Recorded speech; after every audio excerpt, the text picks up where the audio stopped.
what do you think about people dragging up his old tweets from when he was 14 and 15 years old and him having to apologize? Molly, Stephen A., I've been hot about this since Sunday morning, and I saw this all come up, okay? And I'm not going to try I'm going to try not to get mad, okay? Because I just don't want to get mad, but I'm going to be real with you. I support you getting mad on this one. This makes me livid, okay? This reveals to me the ugliest of human characteristics. I don't know what it is that motivates, that drives one of these so-called reporters, and I'm going to call them so-called reporters in this instance, to at the moment of somebody's highest achievement go search for their lowest moments. And among that, by the way, when they were teenagers, breaking news, teenagers, 14 and 15-year-olds say stupid things. We have got to stop this absurdity that it is somehow newsworthy or revealing about who they are as adults based upon what they said when they were 14. Stephen A., I know at the time Josh Allen reached out to you.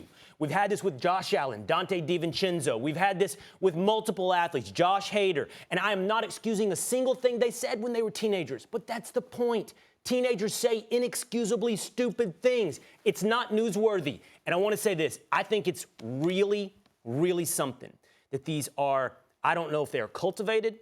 I don't know when they do their research, but they wait. They wait till you win the Heisman Trophy. They wait till you pitch a no-hitter. They wait till you're about to be drafted, until you win a national championship, and they pounce. And that is the ugliest thing I can imagine in a human being. I will tell you, I 1,000% agree with you. 1,000%. I don't disagree with a single syllable you uttered.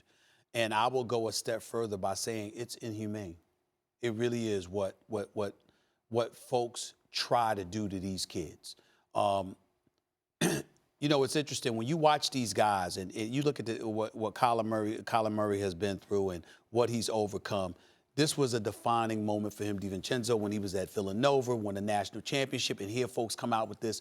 And Will is absolutely right. To sit up there and to bring up texts or tweets or whatever from 6, 7 years ago when they were 14, 15, 16 years old.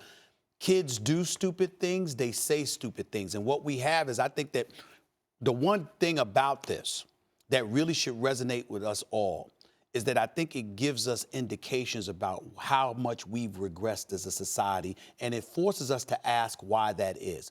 You have folks out here now willing to do anything that they can to just get hits to their blog, to just get, you know, a headline that somebody will come and read their articles or do whatever it is that they can do to bring attention to themselves. And I think it's cruel to sit up there and to do that to a kid over something that happened. I don't give a damn what anybody said 6, 7 years ago when you were a teenager. Now, I care what you said 5, 6 years ago if you in your 40s or whatever. But even then, you could sit up there and say, look, I learned. I made a mistake. I learned the error of my ways. I'm moving forward. But to put a kid in a position or a young adult in a position where he has to explain himself about what he was thinking and where his mindset was when he was 14, 15 years of age, you have no soul. And right now, that's the kind of world that we're living in. You have people who want others to suffer because they feel like if they have company, their life would be better. Misery loves company, per se. I have a genuine question, a genuine curiosity. And it's going to be a personal one, and it's also going to be a personal statement about these so-called reporters. I'm curious. Is the research done on the nights and the weeks and the months leading up to somebody's anticipated big moment? Sometimes. Were there so-called reporters digging into Kyler Murray leading up to the moment so that they'd have it ready to spring? Because if that's the case, what you are is what you just described, a soulless mercenary who's for sale for clicks. But is it possible that you just saw somebody on the night of their life and said, wonder what's in their Twitter feed? Because if that's who you are, if you see that, you have something ugly to look at inside yourself. Well, here's what I would say to you. By the way, really quick, the statement personal. Right. Fair is fair. Right. If we want to play this game, then every reporter, every person who thinks this is virtuous and moral and righteous, we should do the same to them. Let's go back. Let's talk to your folks. Let's talk to everybody you talked to when you were 14. I have no problem with that whatsoever. I applaud that suggestion. And I would tell you this. It's both in terms of when you do your research, whether it's weeks before or the night of. It's not about the research. It's about what you find and what you feel compelled to disseminate. What I'm trying to say to you is that there are many, many occasions. One of the reasons I can be hardcore with players about their performance is I know I'm not trying to get personal. I know you don't have to worry about me telling your personal business. Like, I'm not doing that to you. I'm going to talk about your game.